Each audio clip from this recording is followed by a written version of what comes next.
Alhamdulillahirabbil alamin. Alhamdulillah la haula wala quwwata illa billah. Asyhadu an la ilaha illallah wahdahu la syarikalah. Wa asyhadu anna Muhammadan abduhu wa rasuluhul ladzi la nabiyya wa la rasula ba'da amma ba'du. A'udzubillahi minasyaitonir rajim. Ya ayyuhalladzina amanu taqullaha haqqa tuqatih wa la tamutunna illa wa antum muslimun. Al-ayah. Alhamdulillah, saya Yusuf Abinayuri di pagi hari ini kembali bisa hadir di ruang dengan Anda dalam Renungan Pagi FRM di edisi Rabu 11 Maret 2020 yang pasti hanya di Mara FM Tasikmalaya. Setiap pagi kami selalu berharap agar kondisi Martamania di setiap paginya sehat walafiat, sehat yang produktif dengan kebaikan, sehat yang bisa digunakan sebagai modal untuk beramal, dan tentunya ketika kita mengamalkan kebaikan-kebaikan, ketaatan, maka itu merupakan bentuk syukur pada Allah Subhanahu wa taala. Syukur diantaranya atas kesehatan yang Allah berikan, dan pada akhirnya syukur yang kita aplikasikan, kita buktikan dengan ketaatan pada Allah menjadi wasilah bertambahnya kebaikan, bertambahnya nikmat Allah Subhanahu wa taala. Baik, Martamania, seperti biasa di setiap pagi kita bisa berkomunikasi, kita bisa berdialog. Silahkan nanti Martamania gunakan line telepon di 334 388 atau bisa kirim message dan WA ke 0811 21 10 13. Martamania, hari ini kita akan coba untuk membahas ayat yang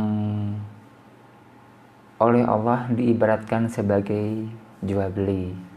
Jadi ada ayat yang menjelaskan tentang beberapa perkara agama yang oleh Allah itu diibaratkan sebagai bentuk jual beli, dan jual beli ini adalah jual beli yang tidak akan pernah rugi. Ya, jual beli yang tidak akan pernah rugi, Martamania. Bisa Martamania lihat dalam Al-Quran surat As-Saff ayat 10, 11, 12 sampai 13. Ini ayat tentang bagaimana Allah menawarkan agar Allah membimbing manusia kepada sebuah tijarah, sebuah jual beli, sebuah bisnis yang tidak akan pernah rugi, yang akan menyelamatkan manusia dari azab Allah. Pertama, kita bacakan dulu ayatnya. A'udzubillahi minasyaitonirrajim. Ya ayyuhalladzina amanu hal adullukum ala tijaratin tunjikum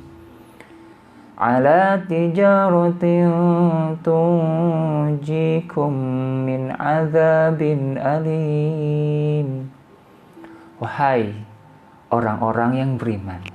Yang dipanggil Allah itu adalah bukan manusia, bukan ya ayyuhan nas, tetapi ya ayyuhalladzina amanu, wahai orang-orang yang beriman. Hal adullukum ala tijarah, maukah aku bimbing, aku tunjukkan pada kalian ala tijarah, sebuah bisnis, sebuah tijarah, sebuah jual beli, tunjikum yang akan menyelamatkan kalian min azabin alim, dari azab yang sangat pedih. Jadi Allah menawarkan dengan sangat baiknya, dengan sangat rahman rahimnya pada orang beriman untuk membimbing mereka, membimbing orang-orang beriman kepada sebuah perdagangan bisnis yang menyelamatkan dari azab yang sangat pedih. Makanya ayat ini dimulai dengan seruan, munadanya adalah alladzina amanu, orang-orang yang beriman. Dalam konteks pemilihan diksi, ya, sebelum kita ke pokok materi, dalam Quran itu ada orang-orang beriman yang dibentuk dengan diksi isim fa'il, al-mu'min, al-mu'minun. Ada orang-orang beriman yang dibentuk dengan diksi fi'il, alladzina amanu. Seperti ayat ini, ya ayyuhalladzina amanu.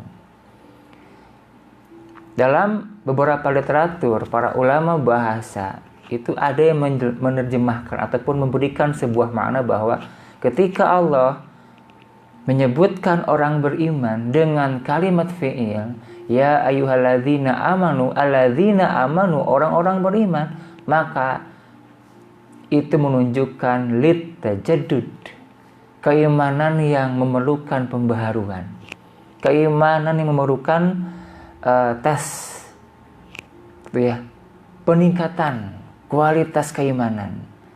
Iman yang dimungkinkan bisa fluktuatif, naik turun seperti itu. Naiknya dengan ketaatan, turunnya dengan kemaksiatan. Al-imanu yazidu wa yanqusu, yazidu bil ta'ah wa yanqusu bil ma'siyah. Nah, yang kedua, ketika Allah memilih kalimat isim untuk orang-orang beriman, al-mu'minun, orang-orang beriman, maka itu maknanya adalah disebut sudah tetap imannya, sudah mengkarakter imannya, mengkristal imannya, dimungkinkan tidak ada fluktuasi keimanan, bahkan cenderung konsisten dan persisten, meningkat. Qad aflahal mu'minun, sungguh beruntunglah, sukseslah, bahagialah orang-orang yang beriman.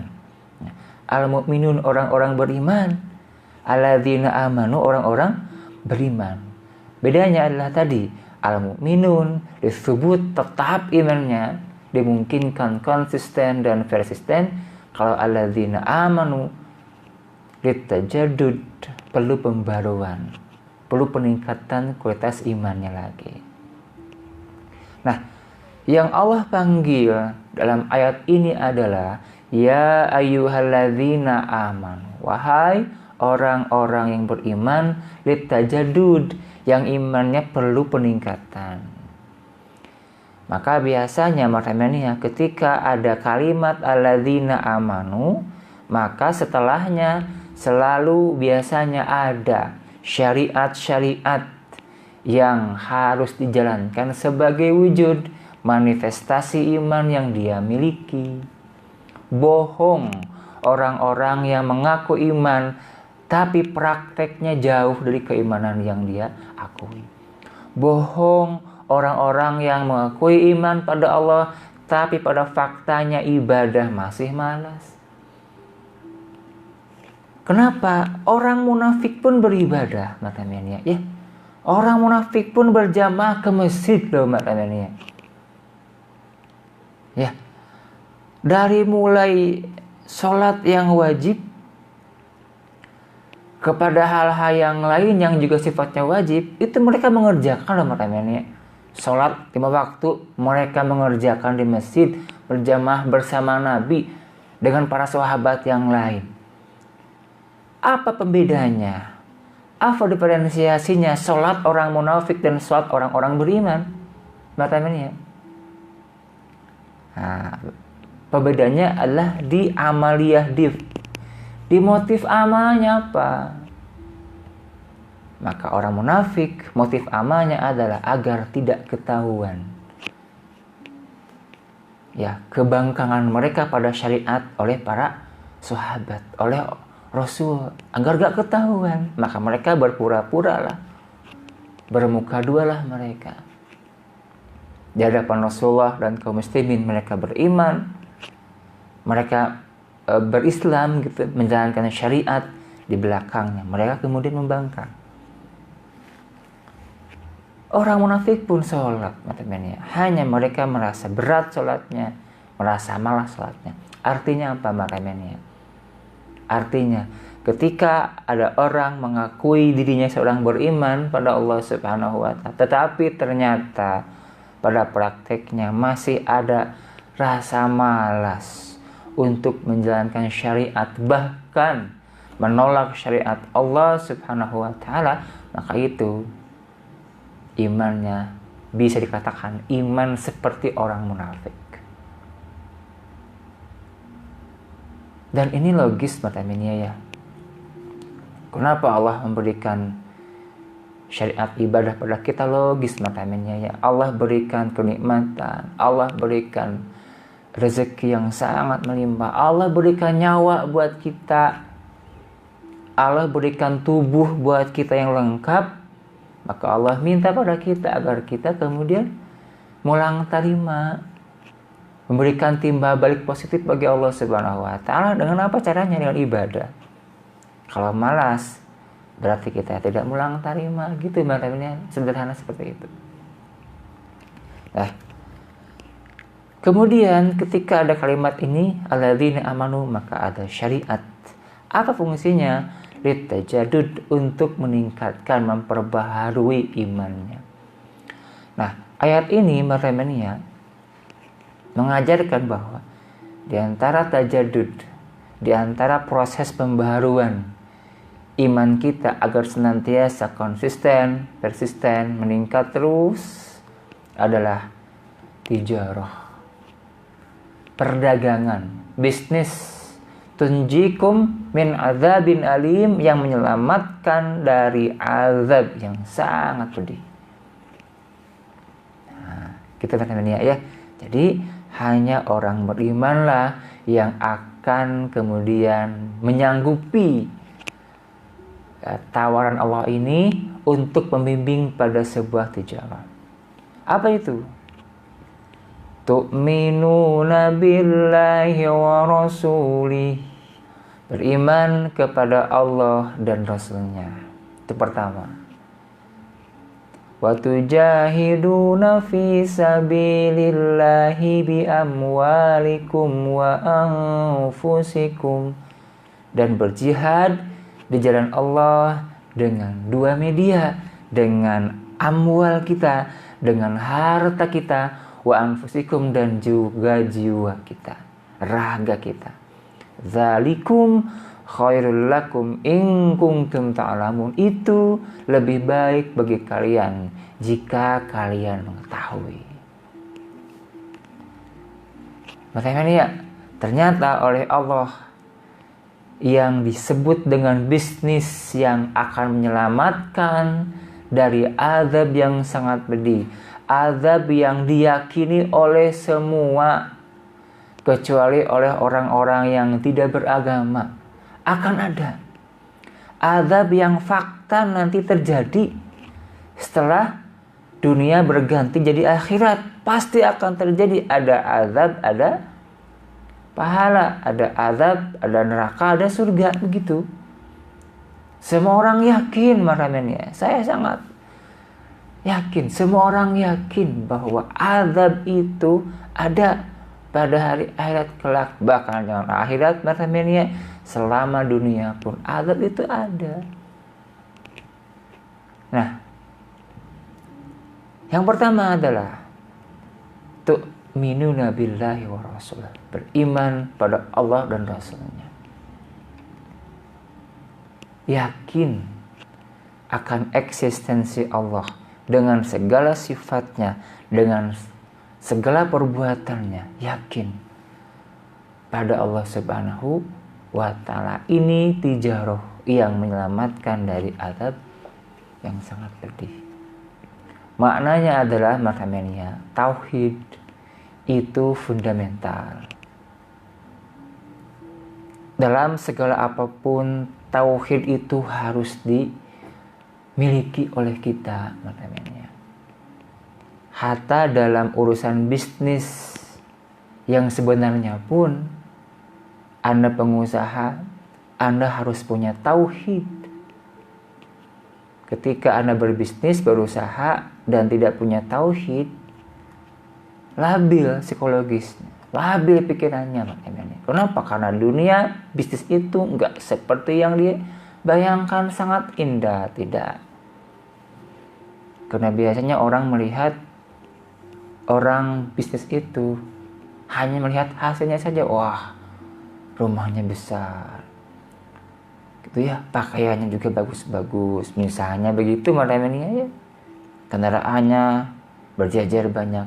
Orang nggak tahu bagaimana proses dia di belakang itu. Banyak sekali godaannya, banyak masalahnya. Kalau tidak kuat tauhidnya, stres lah ya, stres. Gudang kebakaran, habis 2 miliar. Kalau nggak punya tauhid, stres ya. Punya piutang besar di luar. Uang kita dipinjam oleh klien kita, customer kita belum bayar barang kita, sudah sekian puluh, ratusan, bahkan miliaran misalnya ya. Kita bingung, kumaha ya can ayeuna mayar hutang, bahkan karena justru kita punya kebutuhan untuk modal misalnya, kan begitu. Kalau tauhidnya nggak kuat, stres ya. Saya teringat pada seorang pengusaha besar. Mungkin Anda tahu namanya ya, Pak Happy Trenggono. Nah, dalam sebuah seminar beliau mengatakan, bisnis itu nggak usah serius-serius amat. Kalau serius amat, pada akhirnya ketika ada masalah, meskipun kecil ya kayak gitu sifatnya. Santai saja gitu ya, nggak usah serius amat, santai saja. Yang penting kita lakukan yang terbaik. Hasilnya serahkan pada Allah Subhanahu wa Ta'ala. Tawakal namanya begitu teman-teman. Gitu ya, perlu tauhid gitu. Bahkan Rasulullah mengajarkan tauhid ya dalam urusan jual beli, dalam urusan utang piutang. Rahimallahu rajulan samhan idza ba'a wa samhan idza ishtara wa samhan idza qada. Semoga Allah merahmati seseorang yang bermudah-mudah, bermurah-murah, berbaik-baik idza ba'a, jika menjual barang, dan bermudah-mudah, berbaik-baik idza ishtara, jika membeli barang, dan bermudah-mudah, berbaik-baik sikap ketika menagih hutang. Marhamania, Rasul mengajarkan, karena orang yang bisa bermudah-mudah, bermurah-murah dalam urusan transaksi bisnis, itu orang-orang yang kuat tauhidnya, orang-orang beriman, orang-orang yang yakin. Oke lah, untung kita sedikit. Transaksi misalnya dimudah-mudahkan bagi para penjual atau para pembeli. Oke lah, sedikit untungnya. Tapi yakin, di balik transaksi ini ada untung yang tidak terlihat hari ini. Apa itu? Rahmat Allah yang sangat besar. Tauhid ini teman-teman. Gitu ya. Maka dalam hal apapun, kerjaan kita, aktivitas kita, semuanya perlu tauhid. Apalagi pada urusan agama, ibadah, itu perlu tauhid. Maka orang-orang yang bertauhid, orang-orang yang beriman pada Allah dan Rasulnya, termasuk orang-orang yang berada dalam tijarah tunjikum min adzabin alim, perdagangan yang menyelamatkan dari azab yang sangat pedih. Yang kedua, bentuk tijarah atau bisnis tunjikum min adzabin alim, yang akan menyelamatkan dari azab yang sangat pedih adalah wa tujahiduna fi sabilillahi bi amwalikum wa anfusikum. Berjihad di jalan Allah dengan harta dan raga. Martamenia, ini perlu mentalitas. Ini perlu mental yang sangat kuat. Kita harus ikut andil berjihad dalam sebuah perjuangan. Tuntutannya jihad perjuangan dengan harta kita dan dengan raga kita. Ini bukan pilihan. Ayat ini bukan opsional, teman-teman. Ya. Bukan bi amwalikum au anfusikum, bukan, tetapi bi amwalikum wa gitu. Wa anfusikum, dengan harta dan raga sekaligus. Enggak opsional ini, bukan. Pada faktanya Maremenia, ini faktanya gitu ya. Ada orang kaya, ada agnia yang hanya bisa berjuang dengan hartanya, dengan harta. Semoga Anda termasuk infak untuk perjuangan. Kalau zakat saya nggak bahas. Zakat itu wajib, harus Anda keluarkan. Kalau zakat Anda tahan, Maremenia, hati-hati, ada banyak hadis sahih mengancam Anda. Ketika orang tidak berzakat, maka Allah menahan hujan. Allah menahan rezeki. Kata Rasulullah, kalaulah tidak ada binatang, gitu, nggak akan hujan. Hujan yang turun itu bukan buat manusia, buat binatang. Kalau manusia sudah tidak mau zakat. Gitu teman-teman. Kedua, teman-teman, zakat itu kotoran loh, teman-teman. Inna hadis sadaqat innama hiya awsakhun nas. Sesungguhnya zakat ini adalah kotoran manusia. Kalau ada muzaki yang menahan zakatnya, tidak berzakat, sama dengan memakan kotorannya sendiri. Pertanyaannya adalah, kalau kotoran ditahan di perut, nggak dikeluarkan, sehat atau penyakitan?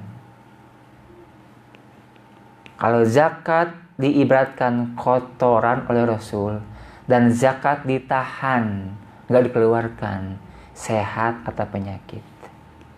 Gitu maknanya. Jadi zakat mah wajib keluarkan. Dan zakat yang nyunnah itu zakat melalui lembaga. Saya mendengar pernyataan Ustadz Haris Muslim, Sekum PP Persatuan Islam, menyampaikan perkataan Al-Ustadz tentang Allah Yarham. Kata beliau, Ustadz Entang mengatakan, zakat sorangan itu sah. Zakatku sorangan sah, tapi tenyunah. Zakat oleh sendiri itu sah, tapi tidak nyunah. Itu perkataan Al-Ustadz tentang Allahu Yarham. Maka nyunahnya zakat itu melalui lembaga. Di kita sudah ada lembaga. Misalnya ada pusat zakat umat. Maka ketika lembaga sudah ada, sunnahnya zakat ke lembaga. Makanya nih ya, kenapa ke lembaga? Banyak hikmah loh makanya. Pertama, keuntungan, benefit zakat ke lembaga itu adalah menyelamatkan muzaki dari hati yang terganggu keikhlasan. Karena setan menggoda bukan hanya sebelum dan saat beribadah, bukan. Hati-hati. Setelah ibadah, jauh-jauh hari setelah ibadah, setan masih menggoda. Setan mengembuskan kebanggaan pada kita, ujub pada kita. Bahkan riya dan sum'ah terus setan hembuskan pada kita. Engkau telah berzakat, engkau telah berzakat terus. Biar kita kemudian ujub, biar riya, biar sum'ah gitu maknanya. Pada akhirnya setelah kita ujub pada amal jauh-jauh hari, hapuslah kebaikan. Hati-hati gitu terus. Nah, oleh lembaga si muzaki dijaga, pasti diwasilahi untuk terjaga hatinya. Kenapa? Karena dia tidak langsung ngasih kepada mustahiknya. Gitu ya, langsung ke lembaga yang mengatur distribusinya. Itu maknanya. Coba kalau muzaki kebiasaan zakat sendiri, maknanya apa yang terjadi? Hati-hati, selalu ada bisikan agar merasa ujub, merasa takjub dengan zakat. Tuh. Yang kedua maknanya menjaga psikologis mustahik. Manusia mau tak mau kalau sering terjasai oleh seseorang, meskipun zakat itu adalah haknya, itu haknya, maknanya itu akan merasa terganggu psikologisnya, pameng, karagok gitu. Yang pada akhirnya ketika mustahik harus berkata jujur, itu akan menjadi balelol karena merasa terjasai akibat sering diberikan langsung oleh muzaki. Zakat setiap zakat langsung berhadapan dengan muzaki. Tuh, menyelamatkan psikologis mustahik. Yang ketiga adalah yang sangat paling fundamental, itu adalah zakat ke lembaga itu bisa melakukan pemerataan distribusi. Martamenia, mustahik zakat itu 8 asnaf. Martamenia, ya. Enggak 2, bukan fakir miskin saja, bukan. Selama ini zakat yang langsung oleh sendiri, oleh muzakinya langsung, itu biasanya ini maknanya itu 2, hanya ke fakir dan ke miskin saja. Ya. Nah, sedangkan ke lembaga zakat, ke pusat zakat umat misalnya, zakat yang masuk akan ada pemerataan distribusi. 8 asnaf akan tersalurkan. Fakirnya, miskinnya, amilnya. Ya. Apalagi rikob, gorimin, ibn sabil, sabilillah, itu akan tersentuh oleh zakat dengan lembaga. Melalui program-program tentunya. Begitu maknanya. Program ekonomi, pemberdayaan ekonomi. Itu karena zakat harus 2 alokasi. Pertama, alokasi untuk charity, ngasih makan gitulah ya, kebutuhan pokoknya dipenuhi oleh zakat. Yang kedua, alokasi untuk yang sifatnya produktif, pemberdayaan atau peningkatan kualitas kehidupan mustahik. Yang tadinya mustahik naik badan jadi muzaki, maksimal jadi munfik maknanya. Ya, statusnya tuh mustahik, kemudian muzaki, munfik. Munfik itu atau mutasik itu levelnya tertinggi, karena dia harus mengeluarkan hartanya yang sudah dizakati. Dia harus mengeluarkan hartanya yang sudah jadi hak miliknya. Kalau zakat hak orang lain, kalau infak hak miliknya, dia keluarkan rutin. Bayangkan, kan keren makanya. Mental kuat. Itu orang-orang berzakat, orang-orang berinfak itu seperti itu. Nah, makanya di sini Allah menggambarkan bahwa bentuk jihad itu adalah dengan harta dan dengan raga. Pada faktanya ada orang yang hanya bisa berjihad dengan harta. Jihad dengan harta, maknanya asumsinya adalah infak. Ya, infak. Pertanyaannya adalah, infak kita hari ini lebih besar dari zakat ataukah lebih sedikit? Ini perlu dievaluasi, dimuhasabahkan. Seyogyanya infak kita lebih besar dari zakat kita. Kalau zakat 1 juta, infak di atas 1 juta. Kalau zakat 100 juta, infak di atas 100 juta. Kalau zakat 1 miliar, infak di atas 1 miliar. Itu tuntutan dari agama. Lan tanalul birra hatta tunfiqu mimma tuhibbun. Kalian tidak akan sampai pada kebaikan yang sempurna sehingga kalian tunfiku, menginfakkan, menafkahkan apa-apa yang masih kalian cintai. Harta terbaik. Itu bentuk tijarah yang akan menyelamatkan dari azab. Yang kedua, ada fakta. Ada agniya yang berjihad dengan hartanya plus berjihad dengan raganya. Ini yang super power. Sudah mah jihad dengan hartanya, infaknya, sedekahnya, wakafnya dia keluarkan lebih besar ketimbang zakatnya.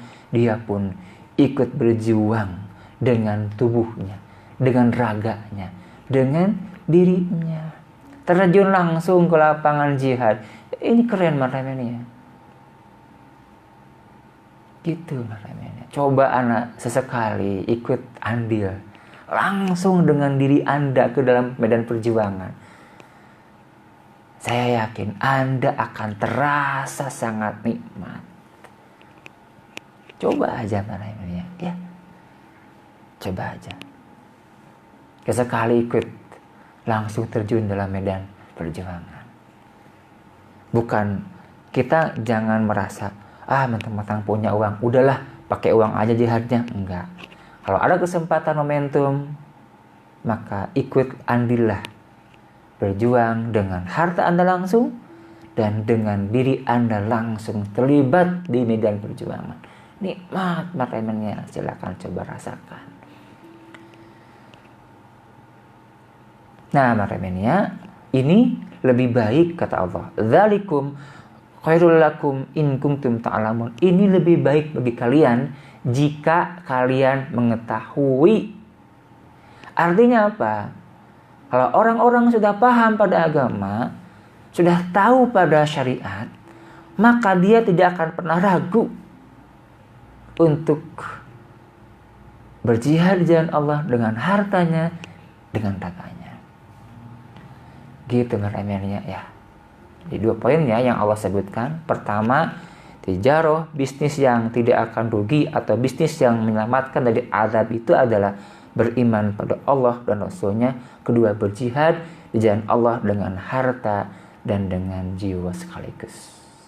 Mudah-mudahan kita termasuk di dalamnya. Kita bisa menjadi orang beriman pada Allah dan Rasulnya, dan kita bisa berjihad di jalan Allah dengan harta kita, sasireun, sabeunyereun, dan dengan raga kita. Mudah-mudahan kita termasuk hamba Allah yang Allah selamatkan dari azab yang sangat pedih. Demikian saya kira maknanya ya, ini hanyalah bahan singkat untuk tafakur saja. Masih banyak pembahasan kita ke depan. Insyaallah Rabu depan kita bisa kembali insyaallah. Terima kasih atas perhatiannya. Saya Abina Yuri mohon undur dari hadapan Anda. Ditutup dengan doa Rabbana afriq alaina sabra wa tsabbit aqdamana wa ansurna 'alal qaumil kafirin. Rabbana atina fid dunya hasanah wa fil akhirati hasanah wa qina adzabannar.